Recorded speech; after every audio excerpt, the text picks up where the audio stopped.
காமசூத்ரா நிலைகள். இன்னைக்கு நம்ம காமசூத்ரா நிலையில பார்க்க போற விஷயம் என்னன்னு பாத்தீங்கன்னா, சுகம் ஒன்றே போதும். இந்த நிலையில ஆண்கள் அதிகமான சுகம் அனுபவிப்பார்கள்.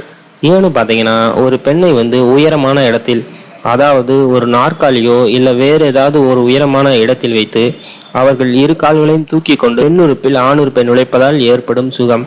இந்த மாதிரி செய்யறதுல நீண்ட நேரம் உங்களுக்கு விந்தணு வராது, ரொம்பவும் சுகமாகவும் இருக்கும். இன்னொரு விஷயம், பெண்ணுறுப்பை நன்றாக பார்த்து கொண்டே செய்யலாம். அப்படி செய்யறப்ப உங்களுக்கு மனதில் இனம் புரியாத ஒரு இன்பம் ஏற்படும். அந்த காலத்துல இந்த மாதிரி நிலையில செய்யறப்ப பாத்தீங்கன்னா, பெண்கள் அதீத இன்பமும் அடைவாங்க. ஆண்களுக்கு அதீத இன்பம்னு சொல்றதை விட அது ஒரு சுகம்னே சொல்லலாம். அதுவும் இல்லாம இந்த கோணத்துல செய்யறப்ப அவ்வளவு சீக்கிரத்துல உறவு முடிஞ்சிடாது. இந்த கோணத்துல செய்யறப்ப உறவு நீண்ட நேரம் இருக்கும். அதே நேரத்துல பெண்ணோட இன்ப உணர்வுகளையும் நீங்க உணர முடியும். ஆண்கள் கீழே படுத்து கொண்டு செய்யறப்பதான் ரொம்ப சிரமமா இருக்கும். ஆனா இந்த மாதிரி நின்ற நிலையில் உறவு கொள்ளும்போது அது அவங்களுக்கு சிரமமாவும் இருக்காது, அவங்க உடம்பு சோர்ந்தும் போகாது. அவங்க நல்ல ஒரு சந்தோஷமான நிலையில் இந்த நிலையில உறவு கொள்ள முடியும். அதனாலதான் இந்த மாதிரி கோணங்களில் உறவு கொள்றது ஆண்களுக்கு ரொம்பவே பிடிக்கும்.